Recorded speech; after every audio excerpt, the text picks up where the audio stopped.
오늘 하나님의 말씀 본문은 에베소 3장 14절에서부터 21절의 내용입니다. 말씀의 제목은 성도를 향하여 하나님께 올리는 기도. 바로 우리에게, 성도들에게 주는 그런 메시지죠. 누가? 사도 바울이. 그래서 하나님 앞에 올리는 기도인데 그 내용이 바로 우리가 오늘 잘 알아들어야 되는 그런 메시지다, 이렇게 생각을 하시면 됩니다. 그리스도인들이 신앙생활 가운데 제일 많이 하는 게 무엇입니까? 기도죠. 기도는 인간만이 하는 유일한 행위입니다. 이 우주 안에 존재하는 모든 것들 기도하는 거 있어요? 없죠. 동물들이 기도합니까? 식물이 기도합니까? 물고기가 기도합니까? 참, 물고기가 기도한다면 참 웃길 거예요. 인간이 보이지 않는 존재에게 어떤 무엇인가를 간절히 구하고 바라는 것이 바로 기도죠. 그렇다면 그 보이지 않는 존재가 누구인가는 굉장히 중요한 것입니다. 그 기도가 응답이 안 되느냐, 응답이 되느냐와 관계가 있기 때문에 그래요. 또 그걸 뒤집어서 우리가 생각을 한다면 아무것도 아닌 존재에게 우리가 기도할 수도 있다는 얘기입니다. 좀 웃기는 얘기죠. 참 어리석은 일이고요. 그런데 오늘 첫 구절 14절 15절은 믿는 자들의 기도의 대상이 누구인지를 말씀하고 있어요. 정확히 말한다면 지금 기도하는 사도 바울의 기도의 대상이 누구인지를 지금 밝히고 있어요. 14절을 보시겠습니다. 보시게 되면 이러므로 내가 하늘과 땅에 있는 각 족속에게 이름을 주신 아버지 앞에 무릎을 꿇고 비노니, 그랬어요. 이름을 주신 아버지 앞에 무릎을 꿇고 빈다. 하늘과 땅에 있는 각 족속에게 이름을 주신 아버지 앞에. 근데 이 기도의 내용은 성도에게 향한 것 아니에요. 그렇다면 모든 믿는 자들이라는 얘기입니다. 자, 여기서 하늘과 땅에 있는 각 족속이라고 해서 그러면 하늘의 족속은 누구이고 땅의 족속은 누구일까요? 하늘의 족속은 이미 구원받아 하늘에 올라간 사람들. 이스라엘 사람들만 있을까요? 유대인들만 있을까요? 아니잖아요. 이방의 사람들, 믿는 사람들은 다 이미 천국에 올라가 있다라는 것을, 천국에 있다라는 것을 여기서 말하고 있는 거죠. 그 족속들에게, 또 뿐만이 아니죠. 모든 족속, 거기에는 또 천사들도 포함이 될 거예요, 아마. 그렇죠? 그러면 땅에 있는 족속은 누구를 얘기를 할까요? 바로 성도들을 말하고 있습니다. 예수 믿는 사람들을 여기서 말하고 있는 거죠. 바로 교회 안에 속해져 있는 성도들. 그들은 모두 어떤 존재들이라고 지금 여기서 얘기를 합니까? 이름을 주셨다는 거예요. 누가? 하나님 아버지가 이름을 주셨다는 것입니다. 어떤 이름을 주셨느냐?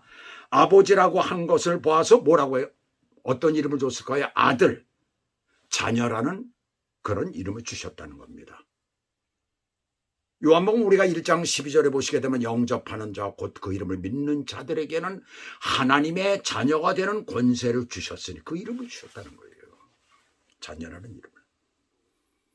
참 놀라운 일이죠. 저와 여러분에게 지금 엄청난 일이 우리 가운데 벌어진 것이에요. 최고의 이름이 우리 가운데 들어왔다는 얘기입니다. 우리가 가지고 있는 이름은 누구에게서 받았습니까? 부모에게서 받았잖아요. 그죠? 그 불리워지는 이름도, 우리가 육신적인 우리의 이름은 부모가 지어줬지만은, 그러나 속 이름이 있어요. 속 이름인 뭐가 있습니까? 자녀라는 것이죠. 자녀는 무엇과 관계가 되는 것입니까? 부모가 계시기 때문에 자녀가 되는 것 아니에요. 그러면 부모와 나와의 관계는 어떤 관계가 있어요? 혈육의 관계가 있잖아요. 혈연의 관계가 있어요. DNA의 관계가 있다는 얘기입니다. 지금은 무슨 DNA 할 때 반드시 피를 갖다 뽑아서 보는 게 아니라 머리카락 가지고도 칫솔로도 해가지고 거기에 낀 것 가지고선 분석을 해가지고 DNA가 일치한다. 99.999%가 맞는다. 이렇게 얘기를 하잖아요. 바로 혈연의 관계가, DNA와 관계가 있다는 얘기입니다. 그렇다면 여기서 우리가 믿는 자들은 하나님의 자녀가 되었다라고 한다면 우리가 영적인 부분에서 우리는 분명히 이해를 하고 있지만 그러나 우리가 이걸 인간적인 어떤 DNA나 혈연의 관계로 생각을 한다면 어떻게 연결이 되었을까요? 예수 그리스도의 보혈의 피로 의해서 연결이 되어져 있다는 얘기입니다. 예수 그리스도를 믿는 그 순간에 예수 그리스도의 피가 우리 안에 들어왔다라는 것을 여기서 말씀하고 있는 거예요. 뭐 실제적인 피가 들어왔다는 거 아니에요. 그렇잖아요. 영적인 그런 피 DNA가 우리 안에 들어왔다는 얘기입니다. 우리는 예수 그리스도의 DNA를 가진 사람들이에요. 그렇게 우리가 연관이 되어져서 그래서 자녀다라는 거. 그러니까 예수 그리스도를 믿는 그 순간에 그렇게 되어진다는 것을 우리에게 말씀하고 있는 것입니다. 하나님의 자녀가 되는 권세를 줬다는 것입니다. 바로 그것이 소기름 아니에요. 부모가 계시기 때문에 부처님 것과 마찬가지로 우리가 예수 그리스도를 믿음으로 말미암아 그런 연관이 되어진 것이죠. 그런데 그 이름은 어디에서부터 시작된 것일까요? 하나님으로부터 시작된 것입니다. 우리가 창세기 26절에 보시게 되면 하나님이 이르시되 우리의 형상을 따라 우리의 모양대로 우리가 사람을 만들고, 그래서 여기서 사람이라는 말은 히브리어로 아담이라는 그런 말입니다. 창세기 2장 7절에선 사람이 즉 아담이 생명이 되었다라고 했어요. 이 세상의 모든 식물과 무슨 뭐 동물과 그 모든 것들을 다 만들었지만은 그 속에 생명을 불어놓은 것은 오직 인간뿐이 없다는 얘기입니다. 생명이 들어갔다는 얘기입니다. 생기를 불어넣었더니 하나님이 생기를 불어넣은 것은 유일하게 인간에게만이 허용된 것이고 인간에게만 그렇게 하셨다는 얘기예요. 그런 인간은 축복을 받은 존재들이라는 얘기예요. 그런데 2장 19절부터는 첫 사람의 이름이 자연스럽게 아담으로 불려지게 됩니다. 그러니까 아담이란 단어는 사람을 뜻하기도 하지만은 특정인의 고유명사인 아담이라는 그런 이름으로 이렇게 사용하게 된 것이에요. 그래서 우리는 첫사람을 갖다 아담이라고 부르잖아요. 근데 사실은 일반적인 명사로 볼 때는 그것은 보통 사람을 의미한다는 그런 의미가 되는 것이죠. 왜 그렇게 하셨을까? 사람, 즉 아담이라는 단어는 흙을 의미하는 원어상으로는 먼지, 티끌이에요. 그래서 원어상으로 보면 더스트, 영어로는 더스트로 이렇게 나옵니다. 근데 티끌을 얘기를 하고 있어요. 아담아라는 그런 단어에서 유래를 한 것입니다.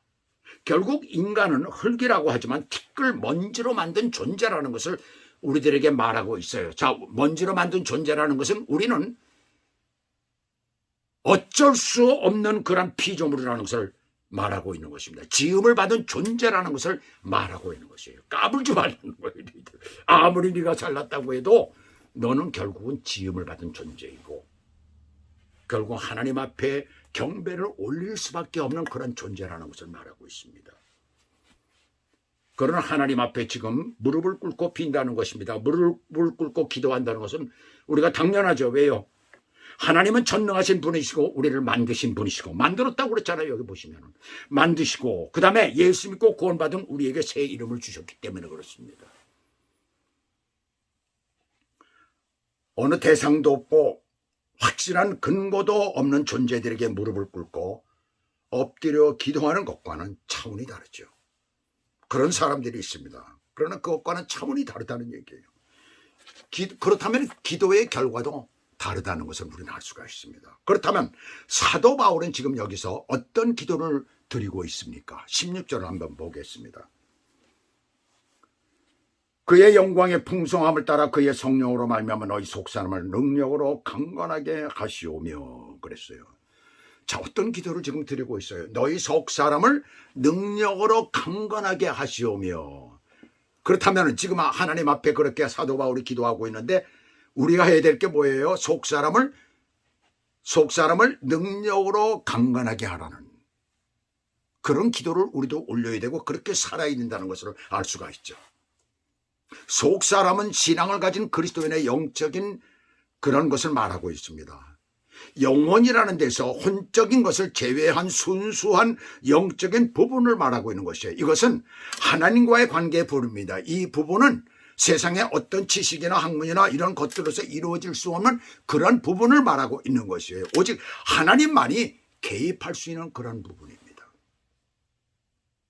하나님과만 관계되는 것이 바로 영적인 것이에요.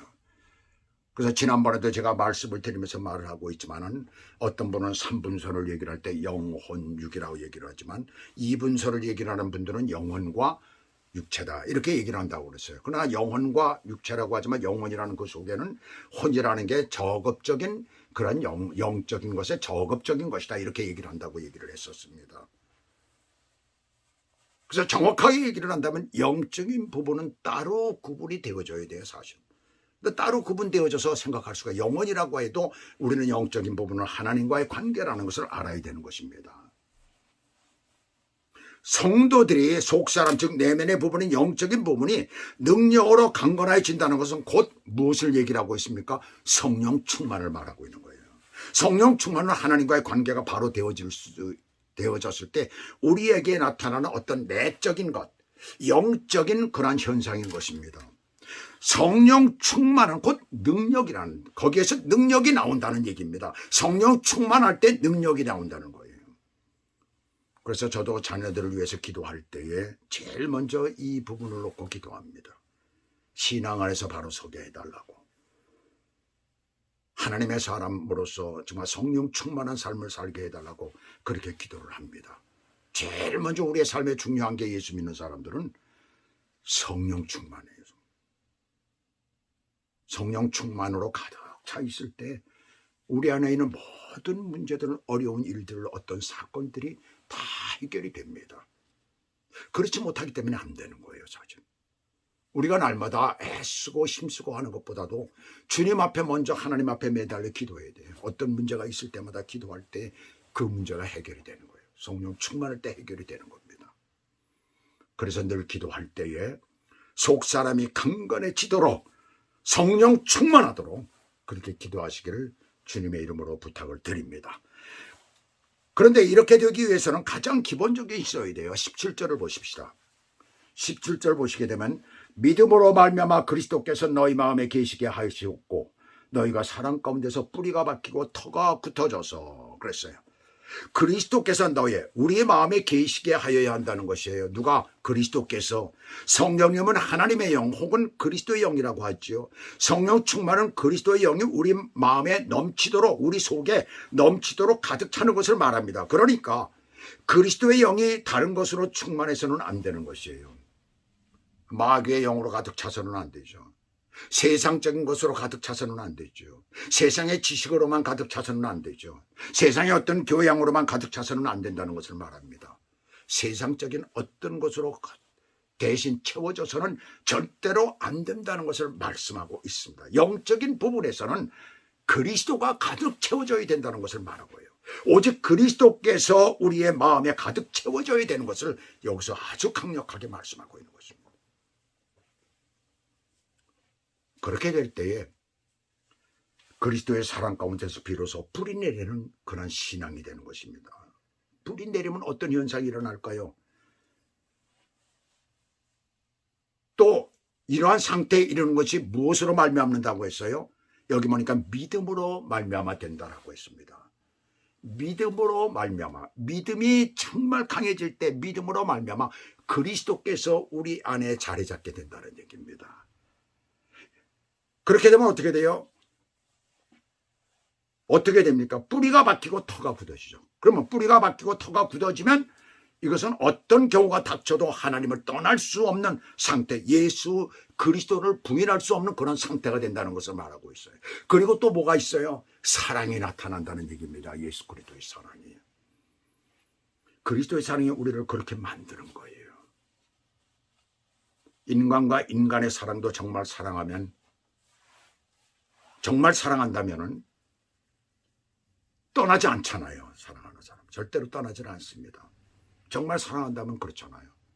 만약에 어쩔 수 없이 헤어지게 된다 하더라도 혹시 먼저 죽거나 이렇게 됐을 경우에, 그런 경우에 정말 그 사람을 사랑한 사람들은 평생 혼자 살더라고요. 보면은 혼자 살더라고요. 그 사람을 생각하면서 너무나 사랑했기 때문에. 그것이 인간의 사랑 가운데서도 그런 게 나타나는 경우를 간혹 봅니다.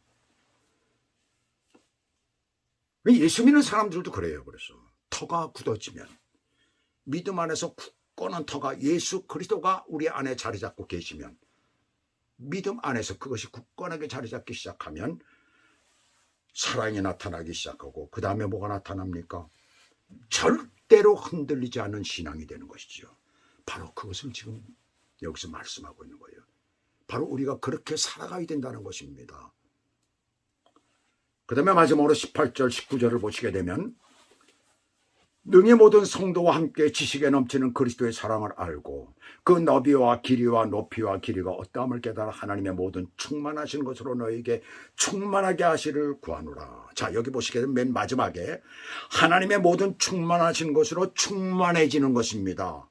모든 하나님의 충만하신 것으로 충만해, 아니 가득 차, 하나님의 것으로 가득 차게 된다는 것이에요. 근데 그게 보게 되면 그리스도의 사랑을 알고 그 너비와 길이와 그 다음에 높이와 깊이가 어떠한가를 깨달을 때 그러한 일들이 벌어지게 된다는 얘기입니다. 하나님의 그 사랑의 깊이를 알게 될 때에, 하나님의 그 사랑의 넓이를 알게 될 때에, 그 길이를 알게 될 때에, 높이를 알게 될 때에, 깊이를 깨닫게 될 때에, 그때에 그와 같은 역사가 일어난다는 것이에요. 충만하신 것으로, 하나님의 충만하신 것으로 충만케 된다는 것을 여기서 말씀하고 있습니다. 그것을 위해서 지금 사도 바울은 기도하고 있는 거예요. 우리가 그렇게 되기를 바란다는 얘기입니다. 사도 바울의 이 기도는 오늘날 우리에게 꼭 필요한 것입니다. 하나님의 사람이 이 세상을 이기기 위해서 그렇게 되어진다는 거예요. 그것은 20절에 보시면 능력으로 나타난다고 그랬습니다. 능력으로. 세상을 살아가는 능력뿐만이 아니라 참으로 믿는 자들에게 도전하는 마귀의 세력까지도 물리칠 수 있는 그런 능력이 생긴다는 것이죠. 그래서 위대한 하나님의 사람들은 기도할 때마다 기적이 일어날 수가 있고 여러 가지 문제들이 해결될 수가 있고 병 고침의 역사도 일어나는 것이고 그렇습니다. 하나님의 충만으로 충만해지기 때문에 하나님께서 거기서 역사를 일으키신다는 것을 여기서 우리는 볼 수가 있는 것입니다. 그런데 여기서 중요한 것이 나와요. 그리스도가 하나님으로 바뀌는 장면입니다.